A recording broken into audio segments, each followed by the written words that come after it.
Hello and welcome to the final episode of the season of the Kent Football Show, kindly sponsored by Kent Reliance. I'm your host, Kwaku Afari, and we've got an action-packed episode on the way, so sit back, relax and enjoy. Coming up in the show, Harry Marks sits down with Sevenoaks Town captain and football Black List LGBTQ+ winner, Jahmal Howlett-Mundle. We share our Kent County Cup finals highlights. Faye Hackwell speaks to this season's FA Cup top scorer and Ashford United player Garry Lockyer. We head to Chatham Town for the Kent FA female-focused referee course. Kent FA take on our show sponsor Kent Reliance in the penalty shootout. We find out who lifts the cup for this season's ultimate target challenge. We share our end of season highlights. And for the final time this season, let's recognise and thank some incredible volunteers from across the Kent game. Firstly, our very own Harry Marks sat down with Sevenoaks Town captain Jahmal Howlett-Mundle to discuss being featured on the football blacklist for his outstanding work in the LGBTQ+ community. Let's check it out. I'm here with Jahmal Howlett-Mundle. Leading Sevenoaks Town this season must have been a rollercoaster. What's the journey been like for you as a captain, both on and off the pitch? I've loved every minute of being the captain at the club for half of the season. I was appointed captain when our previous captain left in December, and ever since that point I've really enjoyed the process. It was quite interesting because at the start of pre-season I was the only senior male player as part of the squad from the previous season, so to start the season without knowing exactly who I was going to be playing, with in terms of teammates, to actually being the captain by the time the season finished was a real honour. I love playing for the club. I've just finished my second season there, and knowing that I'm going to be going back for my third season in a row, I think that's something that's actually quite rare in non-league. Some players can go through 2, 3, maybe even 4 clubs a season, depending on different circumstances. It might be travel, it might be a lack of game time, or maybe they want to pursue opportunities in higher leagues, for example. But for me, knowing that I represent the club and everything that the club stands for is, like I say, it's a real honour. How does it feel to feature on the blacklist as the winner of the LGBTQIA+ winner? It was something that I didn't expect. When I first found out, I was very shocked, and then I soon realised that I'm actually the first recipient of the award from a male player as well. So when I look back at where my journey began at under 7, under 8 level, playing with my local Sunday League team that I played for 2 seasons at, to going into Crystal Palace's academy and holding on to everything inside of me, when I started to get into my teenage years especially. What I soon came to realise when I was a teenager was that there actually aren't many other people like me in terms of being a black queer male football player. So that was quite a difficult part of my life to sort of navigate, and still I face some challenges internally as well, because like I say, I look around not just football in grassroots level, not just football in the county of Kent, but also up and down the country, all around Europe, all around the world, and it can be very isolating and very lonely, because as much as of course there are going to be plenty of black male queer men in the world, in terms of football it's just me as far as I'm aware, so to get the recognition for that award genuinely is something that myself, my family, my friends, the club, everyone was like, well done, because I think I've got to a point in my life now where I've sort of realised the magnitude of how far I've actually come on my own journey as well. So being able to receive that, it's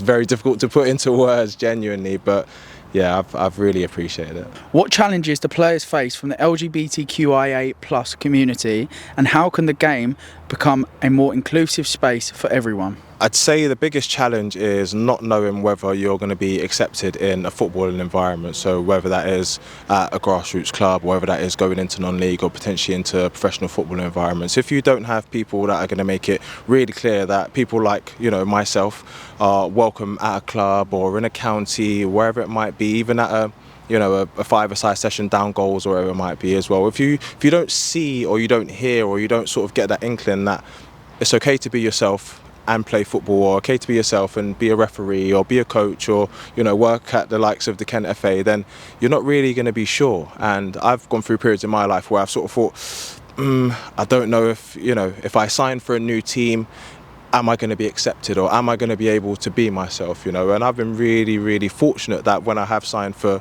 clubs in the past, and especially at Sevenoaks at the moment, I've been met with so much love, you know, and it can be overwhelming, genuinely. It can be really, really overwhelming, because I didn't think that I'd get to a point where I'd be here having this conversation with you with a beaming smile on my face, because I've allowed myself to be myself and play football. So to be able to sort of look back at every club that I've played for, every person that I've met, every person that I've played with, been coached by, been supported by, that makes a massive, massive difference. So yeah, like I say, when I consider the fact that it's just me at this point in time, I've been through that journey, but then I also like recognise and realise that I do have a lot of support around me. So it always makes me sort of wonder about, you know, other players that haven't potentially come out yet.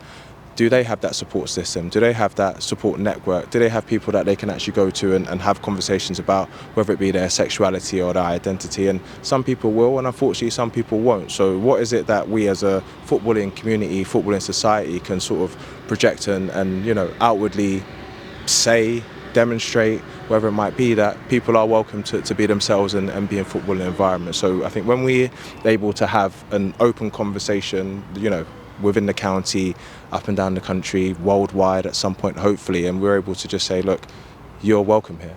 You know, it does go a really, really long way, and I don't think people should discount when you know that someone might be having a struggle with their identity or their sexuality, and, you know, dropping them a text or giving them a call, or maybe just giving them that space, because, you know, I need that myself sometimes. You know, sometimes I just think I just need to work it out, you know, and it can be really, really difficult when you've gone through a period of, you know, working it out, and maybe you might not have returned a phone call, or you might not have got back to a text, or you might not have accepted an invitation for something that, you know, you've been invited to.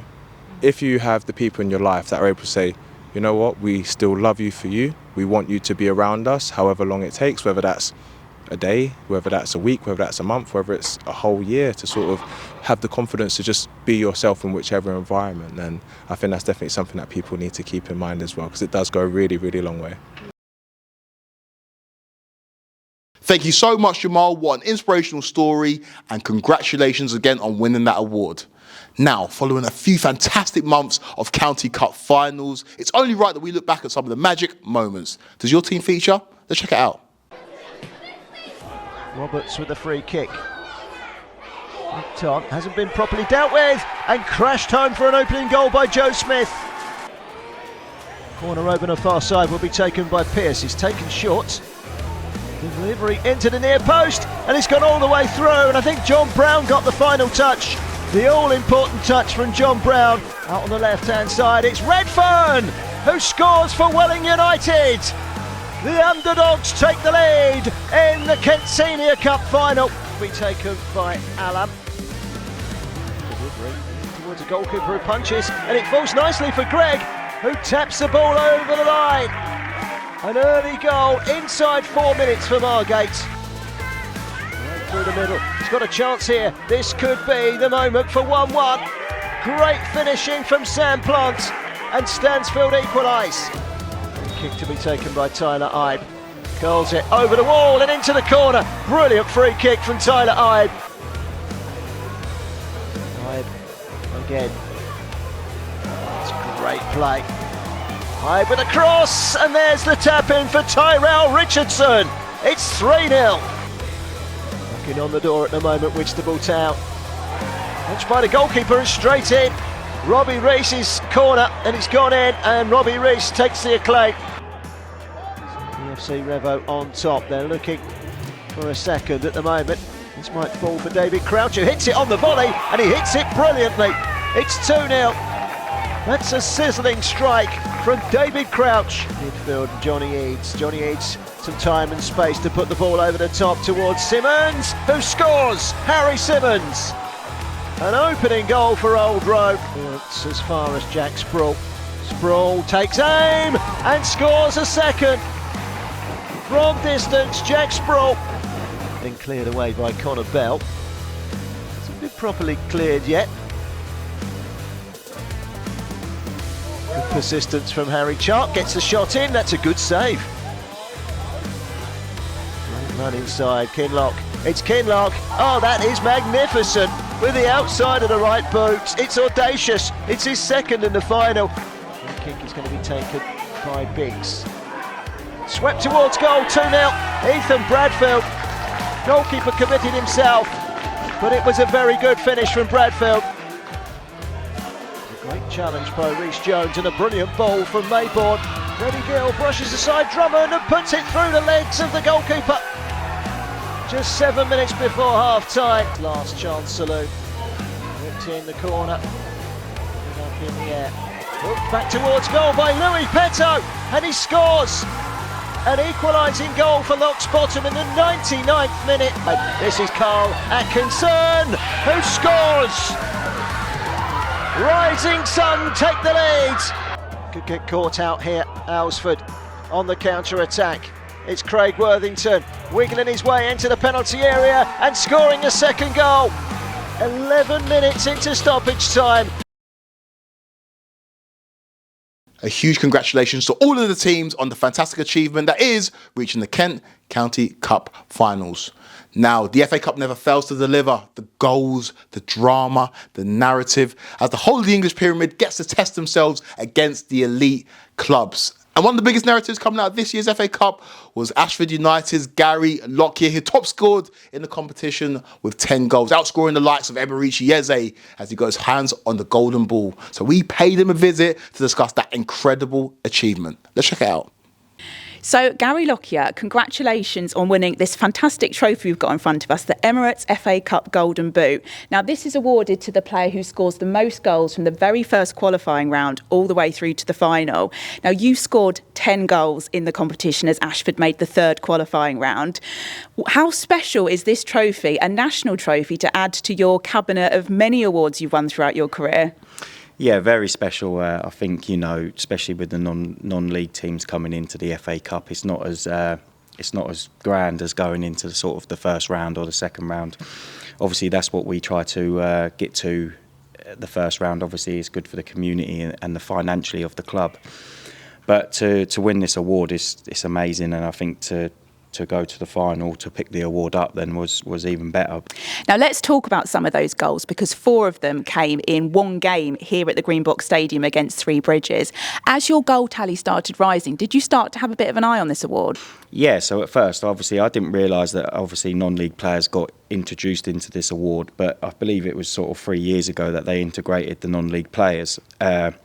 So yeah, sort of after the Three Bridges game is when I sort of realised that, you know, I could be winning it. And I think as soon as the manager said, actually, you're on 8 goals now, I actually looked it up after the game and I thought, you know, the guy who won it last year won it with 10. So I thought if I could get to 10, then I've got a real good chance of winning it. So yeah, you know, it was good after that one.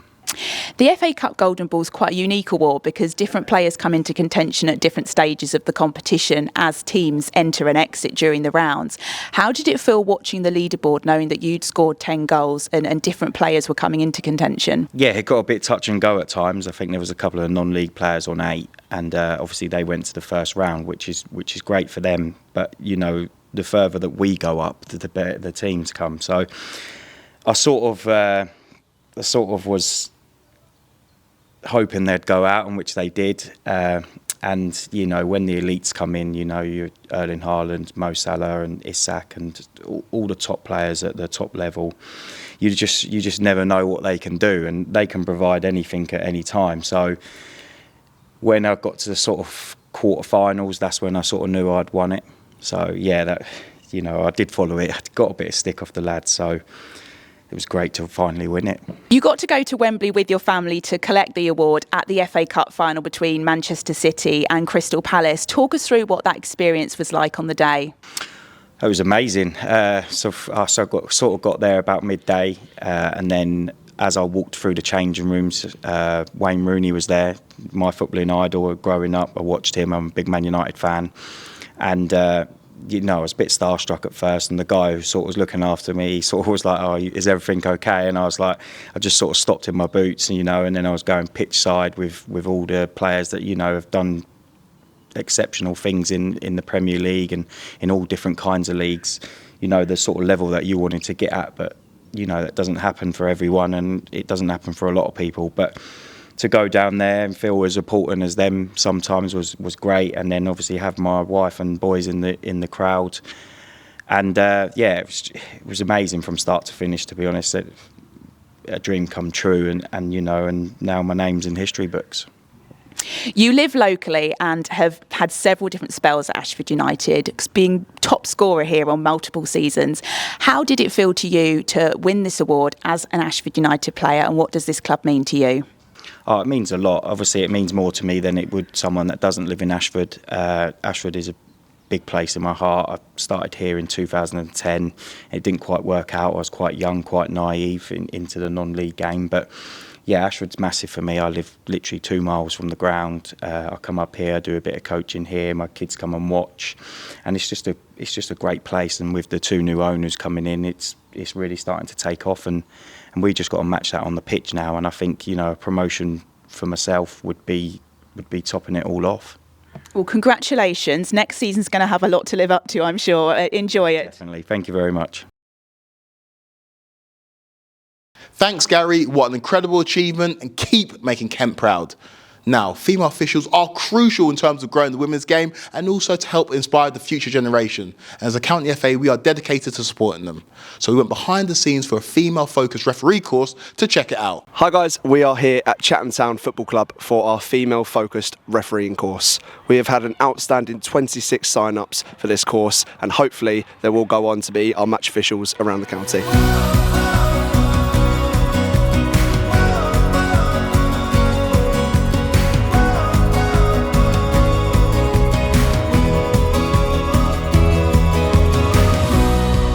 So we are here at Chatham Town FC on day 2 of our female focus referee course. Really important opportunity for our trainee referees to, you know, operate and understand the basics of match officiating in an enhanced and safe environment.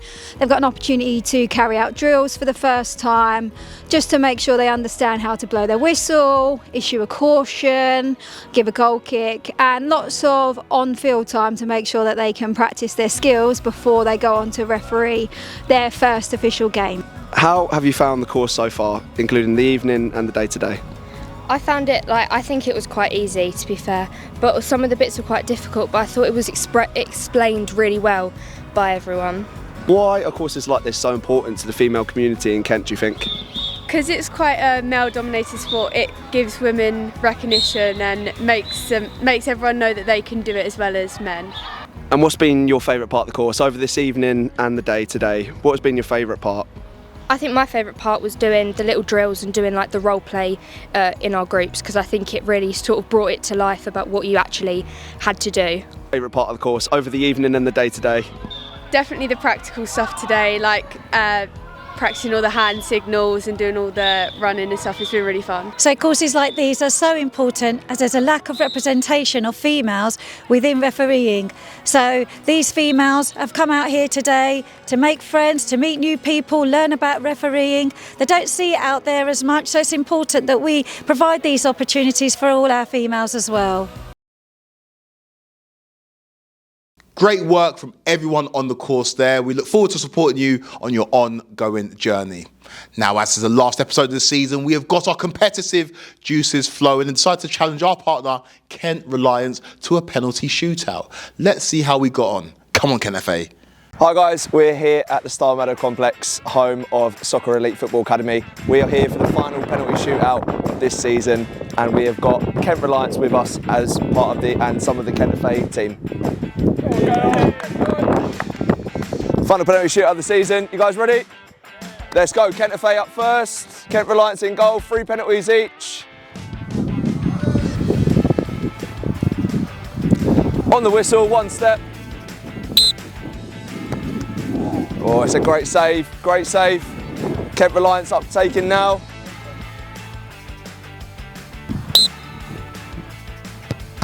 Oh, it's a great save.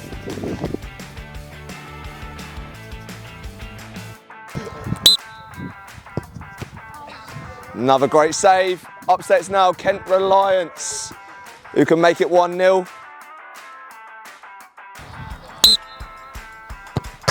Oh, it smashes the crossbar. Still 0-0.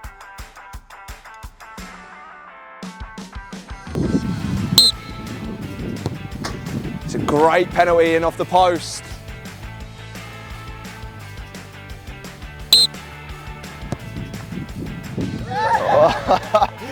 And it's in, so it's 1-1, so we go back to the first take-up for Kent FA.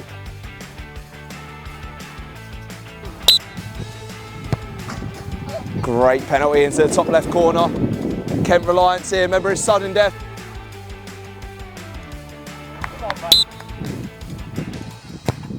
It's another great penalty, back to Kent FA.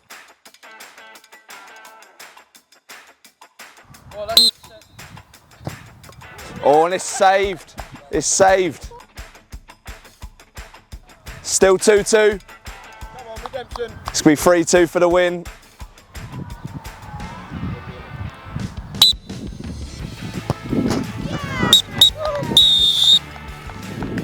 And it's a famous Kent Reliance win in the final penalty shootout of the season. I hope you've all enjoyed. Some great penalties there. Congratulations, Kent Reliance. But Team Kent FA back to the training ground. Now, we've seen 8 teams take on the Ultimate Target Challenge this season, but there can only be one team that gets their hands on the trophy. And this year's winners are, drumroll please, Vintage Ancorians with a score of 19. Go and lift that trophy, guys.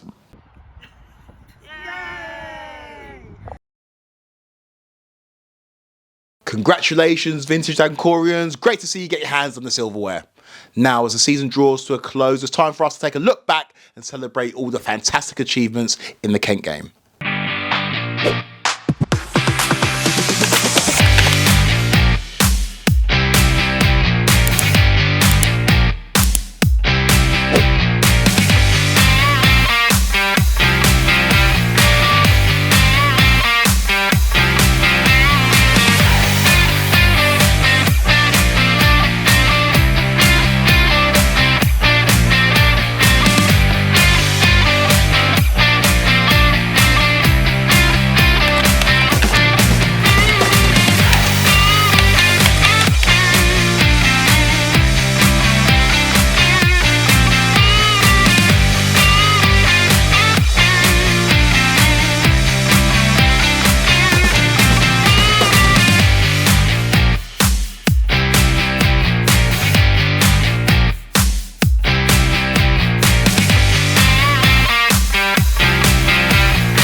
Great work from all my colleagues at the Kent FA. I'm really looking forward to what next season brings.